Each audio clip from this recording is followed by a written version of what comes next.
Hi, my name's Marlene Elizabeth. This is Forsake the Foolish channel, where I screen share Bible studies word for word. Today's video is just going to be an intro because I can't express everything I need to express here on YouTube. So I hope you will join me on my other channels on the other platforms.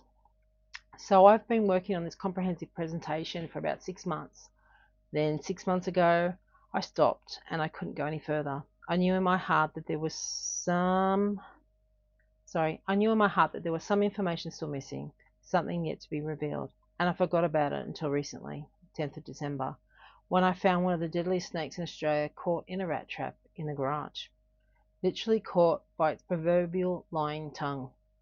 This shook me to my core because only 15 minutes earlier I was walking around in my garage with thongs, in the dark, putting away my lawnmower. I spent the rest of the night jumping at snake-shaped objects out of the corner of my eye. I'm terrified of snakes. The next morning, I woke up and decided to check in and catch up on the latest info related to my previous research. And lo and behold, this jumped out at me. And then I was reminded of this presentation, and I knew it was time to put it out there. This will probably be channel ending here on YouTube, so please find me on Rumble and Brighteon at Forsake the Foolish, but it should be under Marlene Elizabeth on those platforms. So this was, this is the snake. It was in my garage, and it kind of felt good to behead it. Anyway, this is what caught my eye, and perhaps a little teaser. And one of the side effects, which I thought were absolutely fascinating, that Bryan Ardis identified of this, I can't remember the exact name of the sea snails, but one of the side effects. Yes. The cone snail, yeah. Yes. So conotoxin, one of the side effects that he found was, and I don't want to misquote it, but being unable to accept facts, or being unable to accept the truth even when you are presented with facts. It's literally a listed side effect. I found that mind-blowing. I also found it mind-blowing, so that's what jumped out at me, and this is why I feel now is the time to present this information. I have presented it in bits and pieces, but to put it all together, it is going to be a long video, so please join me over on the other channels. But we'll go to the next slide because I did start this presentation. And one of the side effects. I did start this presentation because this was not long after I was being censored from YouTube, so here we go.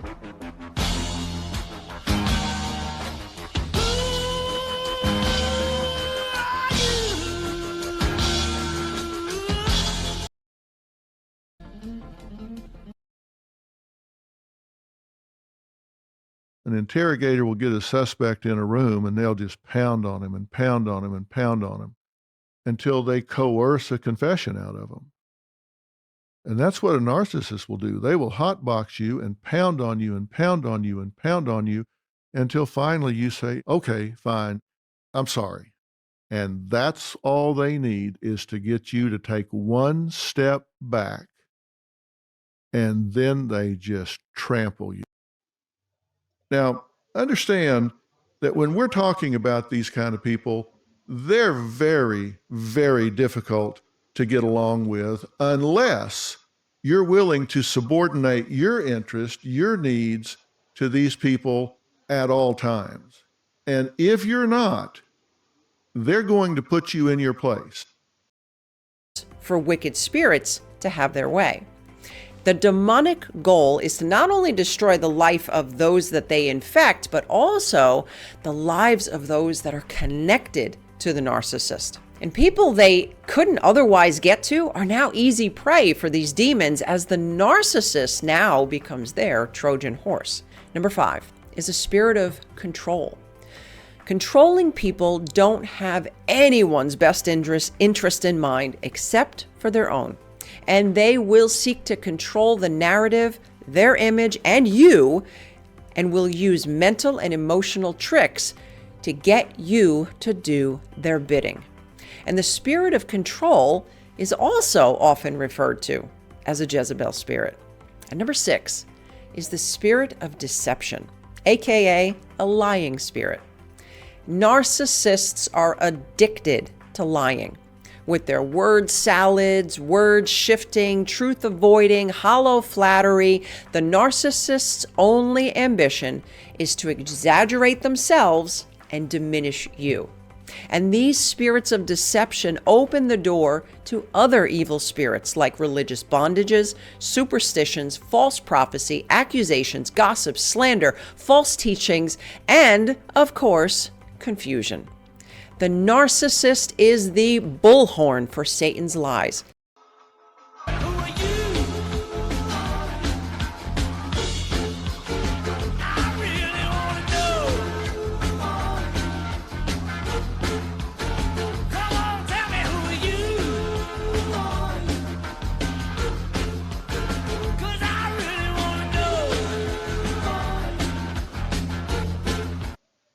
Richard Bruce here, and I wanted to talk about the censorship at YouTube again, because there are movies now that I've had deleted at my channel on a continuous basis that have important information that could save lives.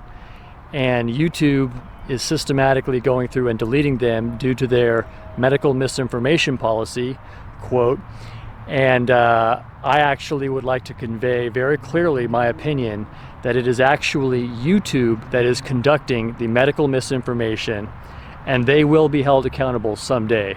Likely only by God, because right now they have all the cards, because they have Satan's backing with all the money, the finances, the lawyers. They're such a huge company. Nobody can do anything about Google. No one can really, sink YouTube, because they just have so much money. It's corrupt beyond belief.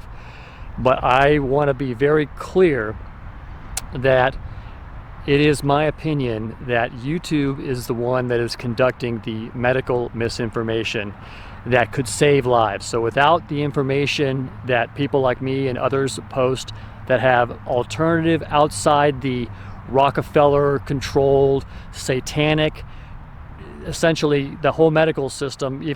And furthermore, this censorship only appears to be done against smaller channels, because bigger channels, like for instance Jimmy Dore with almost 1 million subscribers, or various channels that are larger and don't do anything else that are really like major conspiratorial or truth revealing, they don't really dig deep. One of my theories is that it has to do with the fact that they are still serving their king Satan, whereas if you made Jesus your king, there would be a difference in how they treat you. But they are still very against me, and they are doing everything that they can to dishearten me. And I want to say that it really lacks integrity. There is no doubt in my mind that this enactment of this medical misinformation about vaccines policy now is not about trying to save lives. No. That absolutely has nothing to do with it. It's not something, they're not like this moral. These people don't believe that this is actually saving lives and helping people. Okay, this is a disgusting, evil New World Order, depopulation, whatever you want to call it, agenda. And I am it's disgusting. And I want to make clear to all my viewers that I myself would delete my channel and have nothing to do with YouTube or watch them at all or give them any business whatsoever, or Google, based on that behavior, which is criminal, disgusting, and like I said, it will be held accountable. These people will pay for what they've done. And because in my opinion, it amounts to nothing less than murder. They are murderers for doing this. And they inwardly know, like I said, even if some of these people actually have some kind of BS notion that they're right, like some of the lower level employees that somehow at YouTube somehow think that this censorship is a good thing, and that people are benefiting because they are deleting movies that are harmful to people because they might, receive an alternative view which could corrupt their mind, and then they wouldn't want to do something like take the vaccines or something like that. Yeah, okay, so you get my drift. I want to say that I would absolutely not associate with YouTube if it weren't for the fact that there was a greater good that I can do by being able to publish to people. And I know that they're doing things like this to dishearten people like me. They hate me. They would absolutely, if they could, get rid of me if they had a legal basis, because they're devils. They're not humans, friends. I'm gonna hold by that. These so-called people are not really people. They're beasts, okay? That's who's really in control. Devils. That's who owns and controls these people, okay? They are not doing it because they are, greedy for money or whatever like that. No, they are doing it because they want to use and control humans in all kinds of evil ways that we can't understand. They're trying to corrupt you and drag your soul down to hell. That's who's really in charge of YouTube. And I hate them. I despise them. At this point, it is very clear what, the kind of character that they are. And everybody knows. I mean, everybody who's ever tried to post any kind of truth, or they've investigated the truth at all, and they know about all the censorship going on, they know about YouTube. So I'm doing everything they can, blocking and sending me notices about all my movies and stuff that they wouldn't send a lot of other people that they upload stuff that they're not, like if they uploaded a clip from a movie, they wouldn't get nearly the crap that I get. Okay, absolutely no question about it. And the only way I've even stood as well as I have is because I continuously and vigorously fight it as much as I possibly can. But this thing with the medical malpractice, the medical fraud that YouTube is committing by this thing, they've got it now to where they've made this policy, and it's totally wrong. Like I said, I mean, it absolutely has nothing to do with saving people or helping people, but they can now just summarily delete movies, and they can do it at a pace. See, they can do it when they want. They can pour on the heat. Like if they're trying to dishearten me more, they can find some movie, because a lot of my movies had vaccine information, and I was interested in vaccines because my mother was a medical doctor. In fact, so the thing is that I want to make a clear statement at this point that I would not associate with YouTube. Given this criminality, this un-American squelching of free speech that they are doing to people, and I just wouldn't want to even associate with them, except, and the only reason I stay at YouTube is because of the greater good of getting the message out, the gospel of Jesus Christ, and as much truth as I can put out before they cut it off. But I don't like having to tiptoe around what I say. Jimmy Dore can make all kinds of movies questioning the vaccines, this and that about the vaccines. He doesn't get his movies deleted. But I post anything about it, boom, deleted. In fact, this movie could probably be deleted.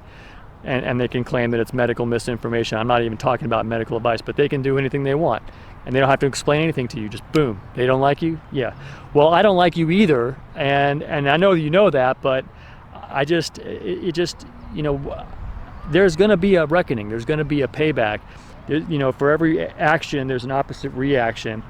And eventually, it's going to collapse. And I know you know that. I know YouTube knows that.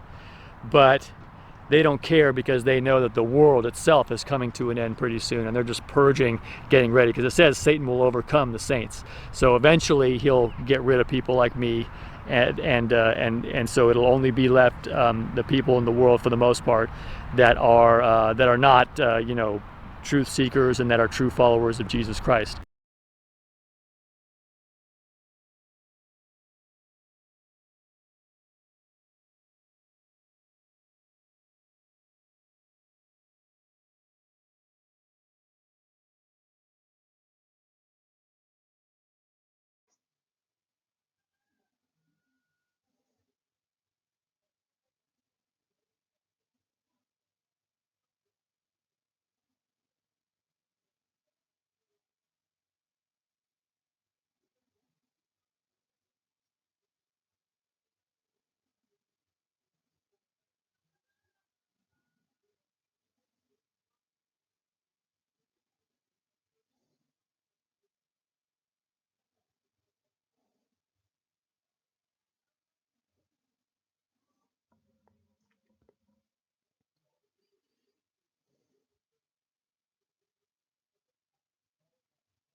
The difference of this forced industrial revolution is it doesn't change what you are doing. It changes you. If you take genetic editing, right. Just as an example, it's you who are changed. Yeah, and of course, this has a big impact on your identity.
New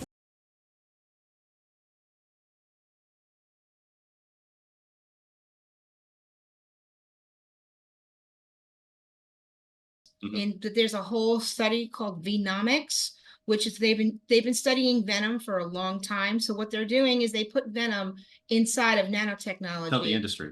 As the payload, and then they put the stuff in you, and then they can beam that with the frequency to open up the capsule, The poisonous payload later. release the venom into your body at any time that they want. And one of the side effects, which I thought were absolutely fascinating, that Bryan Ardis identified of this, I can't remember the exact name of the sea snails, but one of the side effects. Yes. The cone snail, yeah. Yes. So conotoxin, one of the side effects that he found was, and I don't want to misquote it, but being unable to accept facts, or being unable to accept the truth even when you are presented with facts. It's literally a listed side effect. I found that mind-blowing. Well, I read this the other day, and I said, wow, that's really amazing. That's really incredible. And it's the snake lyric. On her way to work one morning, down the path along the lake, a tender-hearted woman saw a poor, half-frozen snake. Interesting. His pretty colored skin had been all frosted with the dew. Oh, well, she cried, I'll take you in, and I'll take care of you. Take me in, O tender woman. Take me in, for heaven's sake. Take me in, O tender woman. Sighed the vicious snake. She wrapped him up cozy in a curvature of silk, and then laid him by the fireside with some honey and some milk. Now she hurried home from work, and that night, as soon as she arrived, she found that pretty snake she'd taken and revived. Take me in, O tender woman. Take me in, for heaven's sake. Take me in, O tender woman, sighed the vicious snake. Now she clutched him to her bosom. You're so beautiful, she cried. But if I hadn't brought you in, by now you might have died. She stroked his pretty skin, and then she kissed and held him tight. But instead of saying thank you, that snake gave her a vicious bite. Take me in, O tender woman. Take me in, for heaven's sake. Take me in, O tender woman, sighed the vicious snake. I saved you, cried the woman, and you've bit me. Heavens, why? You know your bite is poisonous, and now I'm going to die. Oh, shut up, silly woman, said the reptile with a grin. You knew damn well I was a snake before you took me in. Does that make sense to anybody? Does that make any sense? Does that make sense? I mean, you know, and hopefully that's not going to be the case, but it's pretty. I read it and I just sort of put it together. We have no idea what we're doing. We have no idea who we're taking in, and we better be careful. Okay.